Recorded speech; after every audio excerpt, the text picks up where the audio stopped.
All right, let's bring in our guest for this hour who's joining us to discuss this case. National Trial Attorney Michael Jaafar is standing by. Michael, this was a really powerful witness, definitely for the prosecution, but also the defense tried to bring out some things on cross-examination.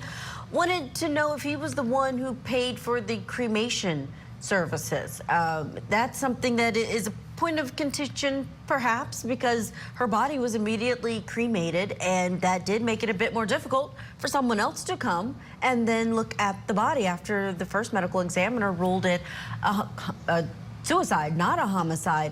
Your thoughts overall on his testimony and whose side he helps the most? Anytime that the father of a victim testifies, and the bit about she told them that about she woke up one day with her husband was holding a pillow, and that tended towards the asphyxiation thing. Anytime you have that, it's beneficial for the prosecution against, obviously, the defendant. It's her father. It's tough. It's never going to be beneficial for the defendant. But yeah, I mean, it did help him in the regard of why was her body cremated. It did, knock off that leg. So in that regard, it was helpful. So I would say maybe 80-20, 80 in favor of the prosecution, but 20 in favor of the defense on that element. And Michael and Julia, what I was thinking when I was watching this testimony, I mean, he's really trying to hold back tears and it's getting kind of emotional there. And then the cross kind of felt long to me. You have to walk a fine line not to lose the jury, right? Yeah, that's a good point, Matt. You don't want to. There are some times when people hire a lawyer, especially a criminal defense lawyer, I don't know why they believe that the best way for that lawyer to advocate for them is to go into court and just yell at everybody, right? I've had clients say, my other lawyer wasn't yelling at people. I wanted him to yell at people. It doesn't work that way, right? You have to strike a very fine balance, and you have to be very kind and very, very, colloquial. So to your point, Matt, yeah, you don't want to go too far into the cross and eviscerate a father of a dead victim. So but you also want to bring in your questions, and you want to bring in your reasonable doubt. You don't want it to stand that, hey, what he just said, that's it, we lose the case because he's her father. So yeah, it was a tad bit too long. It's a fine line to walk, like you all said, because you want to push him on those things that may help your case, but you certainly don't want to alienate the jury. I want to talk about a part of this case that we didn't hear much of during the dad's testimony because it's not really relevant to what he would know, but this is a trooper, an ex-trooper, who is the defendant in this case, and there's this carotid chokehold. Something around the neck that they say he was trained to be able to do, something that wouldn't leave a lot of marks, is the allegation of the state. Can you talk about what you have to do as the defense to lessen the blow of your client being an officer, someone who would perhaps know how to stage a scene and make it look like no one did this? So I've been thinking about this, Julia, and it's funny you say that because as we all know in our profession, if a lawyer is a defendant in any type of case, that lawyer's losing the case. People hate lawyers. They just detest lawyers. Police officers are not so much, right? So if this man was a firefighter, he would have a much better chance at getting acquittal. But it just so happens to be he has trained people on a specific chokehold. I know of this chokehold, by the way. That chokehold does not leave marks, and it will put a person to sleep, and you would not know. It'll be like you just fell asleep, right? So it's unfortunate for him that exists, because what's he gonna say? Yeah, I know how to do this, but I didn't do it to my wife. So it's kind of like damned if you do, damned if you don't, which is why I'm thinking he's gonna probably have to take the stand in order to make sure he doesn't spend the rest of his life in prison thinking and lamenting the fact that he never took the stand, would have given me that chance. So that's a bad point for him, Julia. There's nothing he can do about it, right? It's a fact. It's just a fact. He knew about that chokehold. Very, very few people know it even exists. Yeah, but law enforcement, they do. Yeah, they do. And I guess it just comes down to who's on that jury, who's going to be making this decision. And Michael Jaafar, you're going to be sticking with us. And by the way, we love attorneys here at Court TV. Right. Everyone doesn't hate them, Michael, but I get it. I get it. There is some hate out there. Don't go anywhere, you at home. I know it's a busy Friday, but we have more key testimony from this case, including the victim's mother. She takes the stand. And welcome back. Matt Johnson alongside Julia Janae. I'm filling in for Ted today. And it's a busy day here at Court TV. We begin in Idaho, where defendant Dan Howard is accused of murdering his ex-wife, his wife, Kendi. She was found dead in the bathtub in February of 2021. Now, the state claiming that Kendi was murdered by her husband and that he put her in the bathtub and then shot her. Howard claiming that it was actually she died by suicide. That's the big question, murder or suicide. And we're giving you the best moments of testimony that have happened in this trial so far. It's going to pick back up on Monday, but we're picking up now with the testimony of the victim's mother, Janie Wilkins. Let's listen. How did your daughter do in high school? Fair. Okay. Was your daughter a happy person or not? Oh, yeah. Okay. Did your daughter eventually leave Cameo? Yes. Why was that? She left right after high school, and then she came back, and then she got married, and then they moved. Got married to whom? Dan Howard here today. Dan Howard, yes. Can you please point Dan Howard out for us and tell us where he is and what he's wearing? Gray suit right behind the monitor thing. Growing up with your daughter, did you get an opportunity to learn her attitude towards guns? Yes. What was that? She was never around guns. We never went hunting with the guys or shooting. Growing up or getting older after Kendi married Dan and they moved to Coeur d'Alene, did you on occasion go to Coeur d'Alene and spend holidays with them? Yes. And did that go on for 20 plus years or whatever? Yes. During that time, did you get to know Dan? Yes. Did you get to know Dan's attitude towards money? Yes. What was that? He was tight. Had a cow over anything she spent. Towards the latter half of 2020, did Kendi start coming down to Cameo more often? Yes. Would she come down when Dan was in Alaska work? Yes. And how long would she spend down there? The weekend. Okay. What was her frame of mind during that latter half of 2020 into January 21? She was good. Was she happy? She was happy. She was ready to move on. Was she looking forward to the future? Yes. Did she express to you what her future held for her? Yes. What was that? She bought a house. She was really excited about that. And she wanted to open up a little secondhand antique store. When she was down there, did it often happen that you, your husband, Kendi, and Dan Prado hung out together? Yes. Often? Well, we hung out with Dan before Kendi even came down. I get that. But when Kendi started coming down, did the four of you also hang out? Yeah. Okay. So I assume that you and your husband were accepting of Dan Prado? We never knew anything was really going on until a long time. Okay.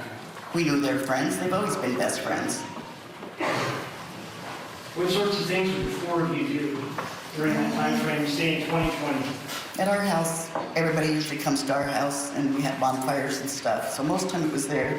We'd go fishing, we'd go bowling, we'd go to NRA events, Okay. out to eat, hang with friends. And did you, you're on Facebook? Yes. Did you ever take photos of the four of you doing those types of things? No, And I don't take pictures. did anybody ever take photos of the four of you doing those things and that get posted on your Facebook? Yeah, the stuff we were doing, yeah. And so if someone were looking at your Facebook back in the latter part of 2020 or January 21, would they see pictures of the four of you together? No, Would they see pictures of the four of you doing things on your Facebook? I think so. Okay. How often would you talk to Kendi? Most every day. When would you and her talk? Usually after work, Okay. or on our way home from work most time. Would she call you at times from the bathtub? Yes. How often would she call you when she takes a bath? She took a bath every night. Yeah. So it was just like if, you know, most time it was texting by that time. Okay. When she would text you, was that on a regular basis? Oh, yeah. Would he have Facebook Messenger? Yes, Did you do that basically on a daily routine with your daughter? probably. Let me take you to January 29th, 2021, okay? Mm-hmm. At some point in the early morning hours, were you and your husband woken up? Yes. Tell us what happened. Daniel called and said he didn't know what was going on at Kindy's, but something bad, and I just hung up and called 911. Did your husband continue to talk to your daughter? I talked to her at first. Oh, that's what, I talked to her first. And then I gave Wendell the phone and called 911. Did you report to the 911 operator what you knew I or thought you knew was going on? just said something bad's happening and give him the address. Their address in Athol? Yes, Okay. Later on that day, did your daughter come down to Cameo? yes. And how was her mental health condition there? What was her demeanor? She was a mess. What do you mean? She was just sobbing and, you know, just went on what happened, told us what happened. Okay. Did she end up leaving? About 10 the next morning. And did you and your husband try to talk her out of that? Oh, yeah. Did you have any success? No. Why? Because she said she had to get home because she had an eye appointment and she had other appointments. She was seeing a lawyer Monday. She was giving her notice Tuesday. And so she had to go home to take care of that stuff, she said. That's Kendi Howard's mom, Janie Wilkins, detailing a 911 call about an incident that was made before Kendi Howard's death. She contacted her parents. She was sobbing on the phone, and she said she woke up to see the defendant standing over her. This again happened just a few days before she was killed. We have more of the mother's testimony after this quick break. And welcome back to Court TV Live. I'm Matt Johnson in today for Ted along with Julia Janae. We are heading back to Idaho for more in the jealous ex-trooper murder trial where Dan Howard is accused of murdering his wife Kendi, but he claims she died by suicide. However, several people who were close to the victim, Kendi, they've testified that she was scared of her husband and was looking forward to a new life after their recent divorce. Let's get you back into court. Pick up with direct examination from the victim's mom. She dialed 911 when there was an incident before her daughter's death. Did you and your husband drive up to Athol on February 2nd, 2021? You did Yes. your daughter die? Yes. How what time did you get there? I think it was around 11 or 12. And what was the reason you and your husband drove up from Cameo to Athol?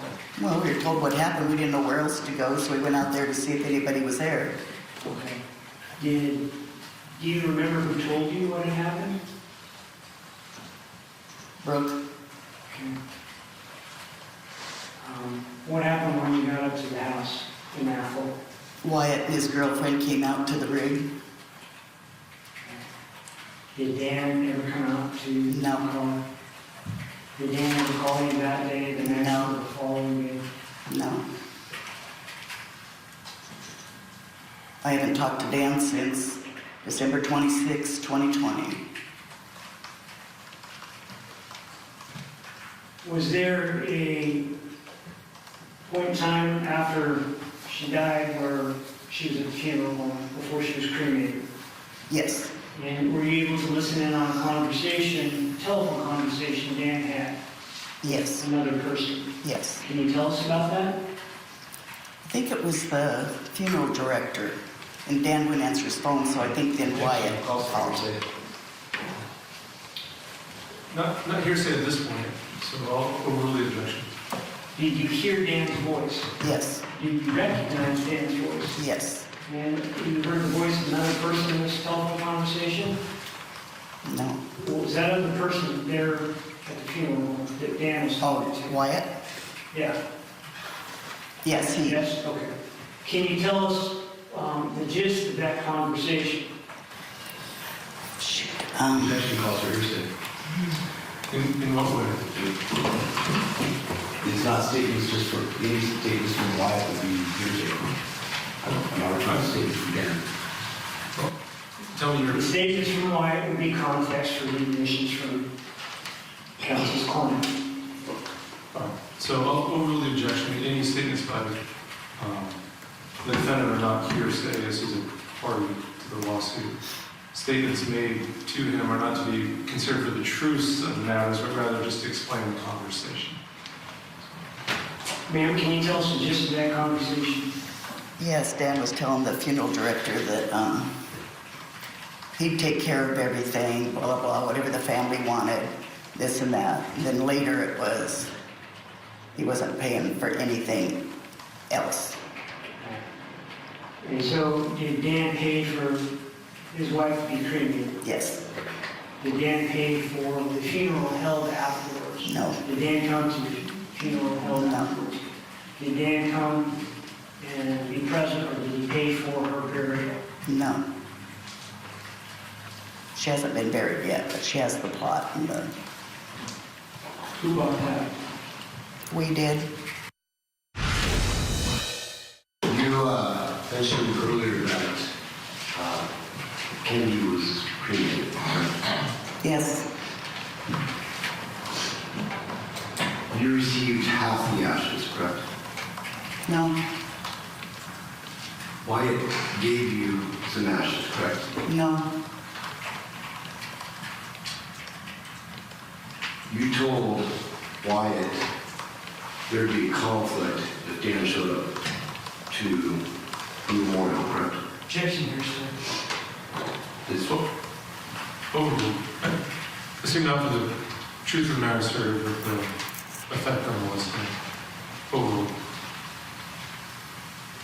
You can answer that. I don't remember that. Do you believe that you received all of the ashes? I didn't receive any ashes. Do you know what happened to the ashes? Yes. Did Dan have some of the ashes as well? Did what? Did Dan receive the ashes? I don't know. Are you aware of a conflict between Kennedy and Brian on the 1st and the 2nd of February? Yes. You're aware that Brian blocked Kennedy on social media and that's I didn't know Brian did. I knew Kennedy did. Blocked him. during that weekend, you had conversations regarding Kennedy and Dan filling out the divorce paperwork, right? Yes. And she specifically said that it was going to be amicably, correct? I don't know. I don't remember that either. Dan paid for the body prep, correct? Yes. He paid for the casket that was used at the viewing. I guess so. He paid for the viewing. I guess. He paid for the cremation. Yes. He was not invited to the memorial, correct? I didn't invite him, and I don't think anybody said anything about him. He was not welcome. You would not want him there, correct? No. If he came, there wouldn't have been any trouble. There was.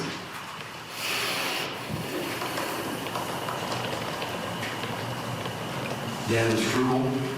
Yes.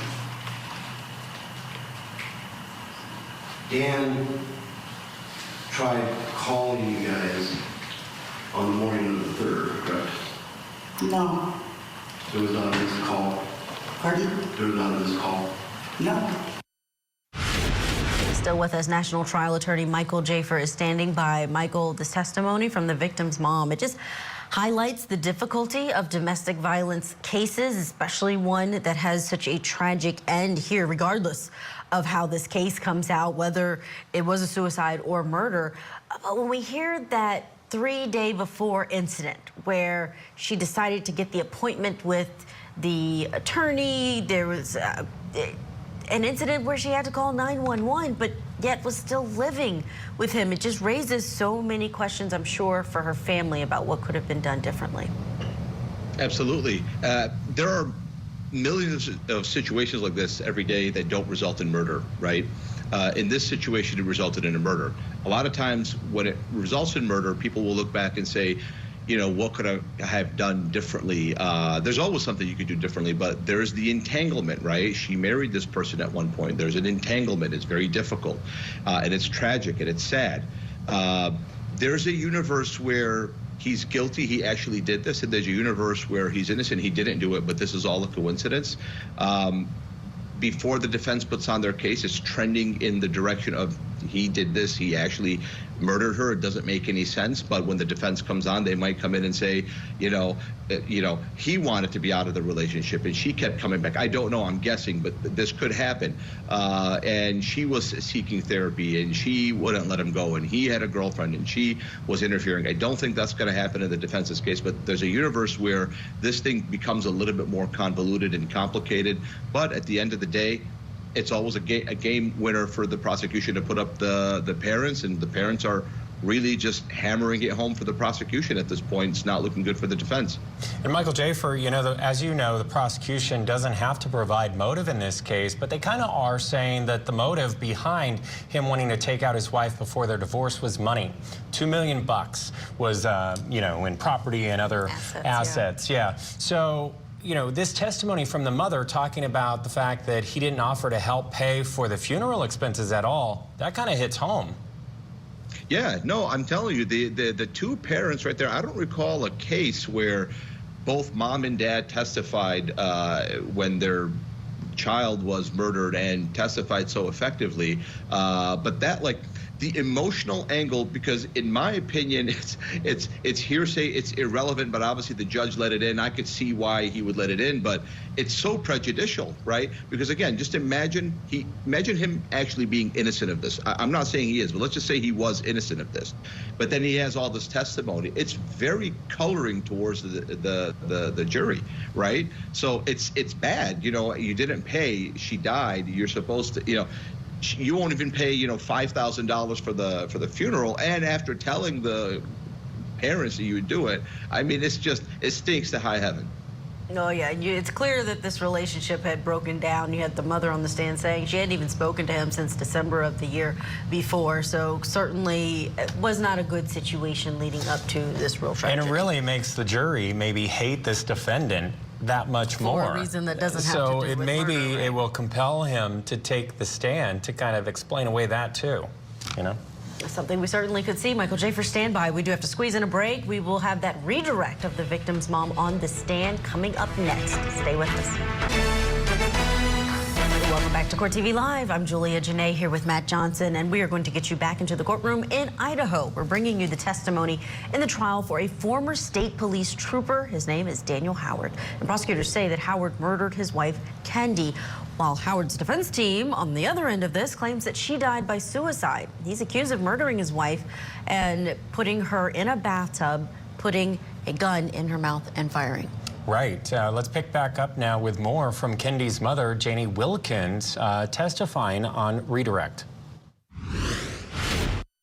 How do you know there was no missed call? Well, you know, actually, we were on the phone from, 6 that morning, calling her workplace and everything and talking to Brooks, so I don't know if I'd had a missed call. We would have answered any call. And so you had no call from Dan on the day after your No. daughter died? No. Did you have a call from Dan the day that she did die? No. Counsel asked us some questions about whether or not Dan was invited to the funeral. Were the 200 people plus who came to the funeral invited, or was the date just made known and they showed up? The date was made and they showed up. We didn't invite anybody. How did you make that date of Kenny's funeral known? It was in the paper. And so anybody that could read the paper could find out when Kenny's funeral was? Yes, And could come to Kenny's funeral? yes, it was in the Coeur d'Alene paper and the Lewiston paper. And did that posting in both those locations show the address and date of the funeral? Yes, And so Dan was free to come to that funeral had he wanted to. yes.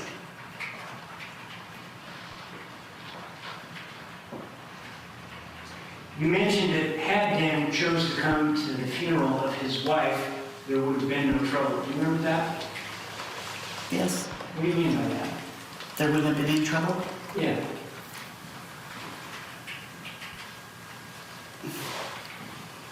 I don't know, we wouldn't have done nothing. Wouldn't have been us.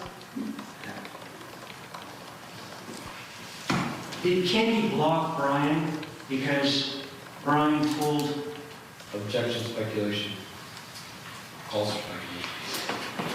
Any response? I haven't even asked the question yet, Judge. All right, I'll wait to hear the question. Why did Kenny block Brian? Objection, calls for speculation. You know, lay foundation if she knows. Do you know why Kenny blocked Brian? Yes, And how did you come by that information? Kendi,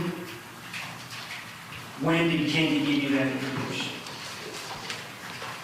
was whenever Dan and Brian were going to dance cats. Was it just before she died? Yes, Around February 1st of 2021? I think it was the day before, when they were on their way down. That would be February 1st, Is that- 2021. Okay, She died on February 2nd, right? okay, but they were going down, they stayed the night, then they came home, I think the first, didn't they? I don't know. That's okay. We have another witness that can establish that for us. But what I'd like to know is, when she told you about why she blocked Brian, how did she tell you? On the phone. And can you describe her emotional state at the time she told you this? She was angry. And you never see Kendi. That's the only maddest I've ever seen her. And how did that manifest itself? They blocked each other and No, I mean, how did you know she was angry when you were talking to her? her voice. Was it high? Mm-hmm. Yes? Yes, Okay. Did she seem upset about what she was telling you? yes, Did she indicate to you when she told you about this information that she had just gotten it? yes, And did it put her into an excited state? yes. Did she explain why she was in that state in her statement to you about why she blocked Brian? Yes. What did she say?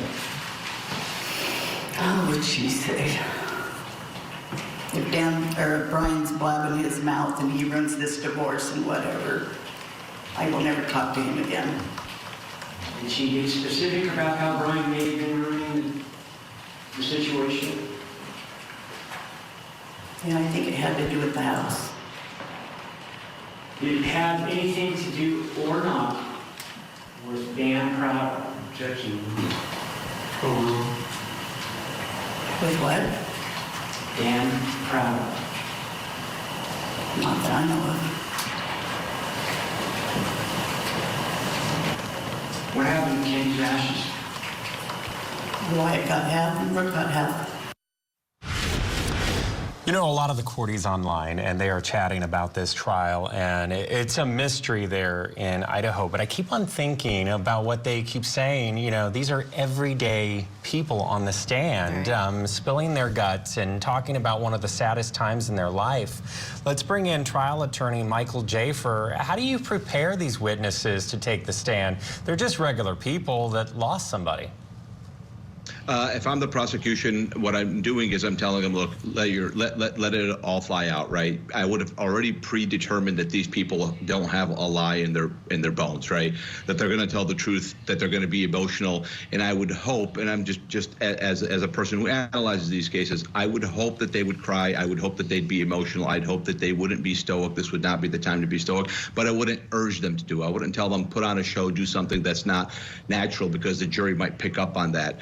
But tell your story, answer the questions, be honest, be forthright, and don't become combative. And if you feel like you're on an island, I'll step up and I'll object. So don't worry, you're not on an island. I'm there to support you.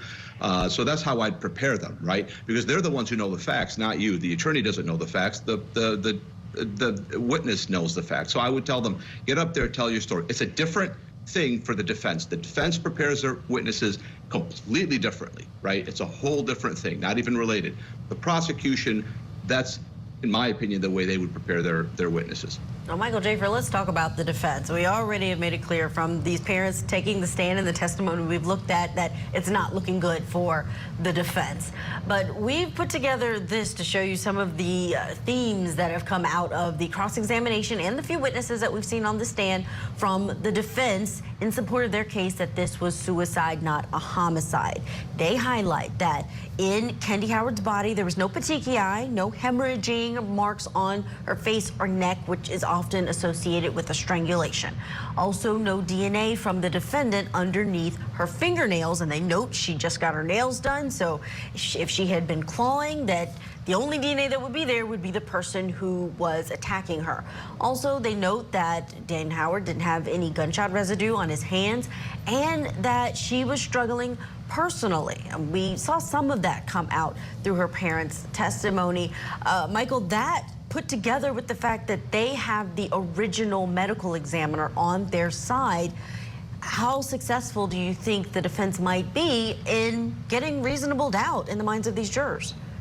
I've thought before the defense even put on their case, and I know they've put it on, we haven't seen it yet. I thought before that the case against the defendant was outrageously circumstantial and that there was beyond reasonable doubt, right? I've always thought that, because when you see them putting on the parents and you don't see any DNA or forensic ties from the defendant to the crime scene, to me, I don't see how you can convict somebody of murder if it's just circumstantial, and if it's just think about it for just for a second how tragic it would be. Let's just say he's innocent, and we don't know that, but let's just say he did not hold a pillow over her face. But the judge allowed the father to say that she told me that she woke up one day to a pillow being held over her face, right? And the accusation is strangulation. And then you're a jury in the box. And then one juror's gonna look at the other and say, well, he held a pillow to her face. Well, no, he didn't. We're supposed to weigh the credibility of that. Well, no, why'd the judge let it in? It's just, to me, it's outrageously circumstantial. So to me, I think what you just presented, Julia, shows, my opinion, there's reasonable doubt he committed this murder. Well, we will see on Monday when things pick back up. Michael Jaafar, thank you so much for